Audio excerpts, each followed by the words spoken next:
Welcome back to the KOAM Morning News on Fox 14. Joining us in the studio, we got Janice Sackett and Phyllis Scores. They're here to tell us all about an upcoming piano competition. Ladies, welcome to the show. So great to have you here so early in the morning. So Phyllis, first off, tell me a little bit about your actual club that's getting this all set up. Good morning, Chris. Yes, we are the Pittsburgh Treble Clef Club, affiliated with the Kansas and National Federated Music Clubs. We are a social club, basically, of a group of people that enjoy all genres of music.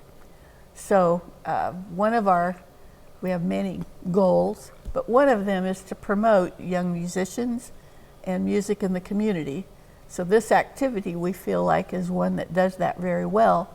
We offer scholarships to young artists, and this is a piano one, so it's for piano, okay. And then bring in someone to do a performance centered around piano, but a musical thing for the community. So it works just fine. It's a lot of work to put together, but we have our trusty Janice Sackett who takes care of all the details for us. So I'll let her tell you about it. Yeah, so tell me a little bit about what you've got coming up, Janice. Well, this we call it the Piano Festival as well as the competition. And this was actually started 6 years ago when Joe Furman at the Bicknell Center had these beautiful Steinway pianos, and he said, I'd like to have a piano festival. Neither one of us knew how to do it, so we just, okay, we'll do it. And so that's when we started, and this will be actually our 4th annual, but we had to not have this for 2 years because of COVID, of course. Right. So actually what we're doing this year is the competition is for young artists, which is from age 18 to 30, and the entrants that I've seen are just beyond believable. They're wonderful. And they're competing for a $1,000 scholarship. And they will perform then on Saturday night, this coming Saturday night, with our main attraction, I guess is what you would call us. And it's Dr. Darius Lim. And he actually appeared with us on our first piano competition. Okay. But since that time, he's gained worldwide recognition. Wow. And he is just finishing a tour in New York from Carnegie Hall, where they got standing ovations the day before yesterday.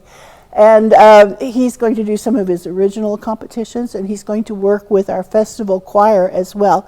Susan Lauschman will be directing that choir, as well as assisting him with the piano. So the concert ought to be just absolutely wonderful. And I think an interesting thing about Darius is that when he was here before, he was knocked out by Kansas because he comes from Singapore, where it's people to people.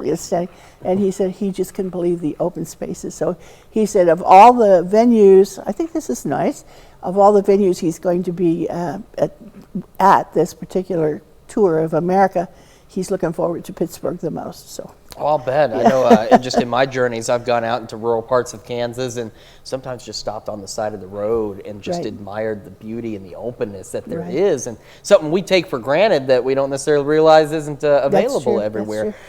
So real quick, tell me about the competition. When is it? Where is it? What do people need to know? Well, the competition itself will be on Friday morning at 10 o'clock, and anyone is welcome to come to the Bicknell Center and watch that.